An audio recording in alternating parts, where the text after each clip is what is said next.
நண்பர்களுக்கு வணக்கம். இப்போ பாருங்கள், இங்கே ஒரு செடியை பார்க்குறோம். இதுதான் அந்த செடியோட நுனி பகுதி. அப்புறம் அதே மாதிரி நிறையா அப்படியே பஞ்சாக இருக்குது. இதெல்லாம் என்னன்னு நினைக்கிறீங்க நீங்கள்? இது தாங்க கேரட் செடி. இந்த தைப்பட்டத்துக்கு கேரட் செடி வச்சோம். ஆனால் வேகமாக வளர்ந்தது. தைப்பட்டத்துக்குன்னு சொல்லி கார்த்திகை கடைசியிலே வச்சுட்டோம் நாங்கள். ஆனால் கிழங்கு வந்தது. சில இதில் கிழங்கு வந்தது, சில இதில் கிழங்கு வரலை. இப்போ இது விதை மிஸ்டேக்காக இருக்குமோ அப்படின்னு நினச்சிட்டு இருந்தோம். கடைகளில் வாங்கி போடுற விதை தான் முளைக்க மாட்டேங்குதே, ஏன் நாமே விதை சேகரித்தா என்ன அப்படின்னு சொல்லிட்டு ஒரு கேரட் செடியை முழுசாக வளர விட்டாங்க. பாருங்கள், அடியில் கேரட் தெரியுதா? பாருங்கள், கேரட்டு அப்படியே வளர விட்டுட்டோம். நல்ல செடி இவ்வளோ உயரமாக அப்படியே வெங்காய பூ மாதிரியே பூ பூத்திருந்தது. அதை கூட ஒரு வீடியோவில் உங்களுக்கு நான் காட்டியிருப்பேன். இப்போ பாருங்கள், இங்கே எல்லாத்துலேயும் அந்த பூ எல்லாமே விதை வச்சிருச்சு. இந்த விதையை பார்த்திங்கன்னா அப்படியே சோம்பு மாதிரி இருக்குது. பாருங்கள், எல்லா பண்டில்லையும் இது மாதிரி இருக்குது. பார்க்குறதுக்கு சோம்பு மாதிரி இருக்குது. இதை நாம் அறுவடை பண்ணிக்கலாம். நல்லா முத்திருச்சு, காஞ்சும் போயிருச்சு. இங்கே பாருங்கள்.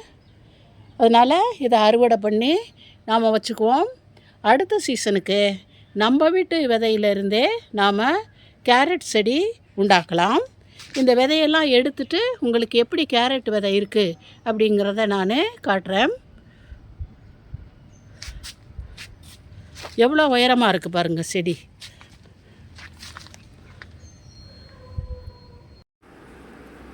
இந்த செடியிலேருந்து ஒரு பெரிய கொத்தை கட் பண்ணிக்கிட்டேங்க, அந்த பூவை.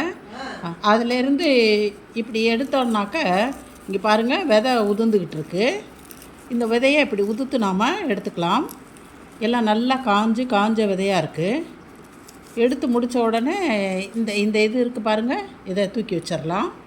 அடுத்து விதையை நல்லா பரவி விட்டு வெயிலில் காய வச்சு எடுத்துக்கலாம். இந்த விதையை பாருங்கள், அப்படியே சோம்பு மாதிரியே இருக்குது. போன வருஷம் நாங்கள் கடையில் வாங்கி போட்டப்போவும் இந்த மாதிரி தான் இருந்தது. ஆனால் நிறைய விதை போட்டதுக்கு கொஞ்சம் தான் செடி முளைச்சிது, அவ்வளோவா தீவிரமாக முளைக்கலை. அதனால தான் இப்போ வீட்டிலே நாங்கள் விதை தயாரிச்சுக்கலாமே அப்படின்ட்டு தயாரிச்சிட்டோம். இப்போ கேரட் விதை நம்மக்கிட்ட ரெடியாக இருக்குங்க. இந்த மாதிரி புதுசாக மாடி தோட்டம் ஆரம்பிக்கிறவங்க முதல்ல நம்ம தோட்டம் ஆரம்பிக்கும் பொழுது தான் எல்லா இடுபொருள்களையும் நாம் விலை கொடுத்து வாங்க வேண்டியிருக்கோம். அடுத்தடுத்து நாமளே உரம், இந்த விதைகள் எல்லாமே நம்ம தோட்டத்திலேருந்தே நாம் எடுத்துக்கலாம். நம்ம வீட்டில் காய்க்கிற காய்கள்லேருந்து ஒரு காயை நம்ம விதைக்கின்னு விட்டுட்டோம் அப்படின்னு சொன்னால், அது முத்தின உடனே அதிலேருந்து விதையை சேகரித்து பக்குவப்படுத்தி கொஞ்சம் சாம்பலும் போட்டு அப்பப்போ வெயிலில் காய வச்சுக்கிட்டோம்னா சூப்பரான நமக்கு விதை, ஆர்கானிக் விதை நம்ம தோட்டத்திலேருந்தே நமக்கு கிடச்சி போயிடும். அதே மாதிரி தான் உரங்களும். நம்ம வீட்டில் வேஸ்ட் ஆகிறது, நம்ம தோட்டத்திலே வேஸ்ட் ஆகிறது எல்லாத்தையும் வச்சு கம்போஸ்ட்டு நம்ம தயார் பண்ணலாம். அந்த கம்போஸ்ட்டு பாதி அளவாக மக்கின உடனே அதை எடுத்து மண்ணோடு சேர்த்து மண்புழுவும் சேர்த்தோன்னா மண்புழு உரமும் நமக்கு வீட்டிலே கிடச்சி போயிடும். அந்த மாதிரி தான் நான் செஞ்சுக்கிட்டு இருக்கேன். அடுத்து வீட்டில் இருக்கிற அரிசி கழுவுற தண்ணி, பருப்பு கழுவுற தண்ணி அதையெல்லாம் சேமித்து வச்சு ஒரு வாரத்துக்கு புளிக்க வச்சோம்னா கொஞ்சோண்டு வெள்ளத்தை போட்டுட்டு அதை கலக்கி ஊற்றினோன்னா மண் ரொம்ப வளமான மண்ணாக மாறிடும். இது மாதிரி மாடி தோட்டமே செலவு இல்லாமல் செய்யலாங்க. புதுசாக தோட்டம் ஆரம்பிக்கிறவங்களும் இதை மனசில் வச்சுக்கிட்டு செலவாகுதே அப்படின்னு நினைக்க வேண்டாம். எந்த ஒரு வேலை செஞ்சாலும் ஆரம்பத்தில் கொஞ்சம் செலவாக தான் செய்யும். அப்போ போக போக நாமளே தற்சார்பு முறைக்கு வந்துடலாம். ஆக இந்த மாதிரி நீங்களும் செய்வீங்க அப்படின்னு நினைக்கிறேன்.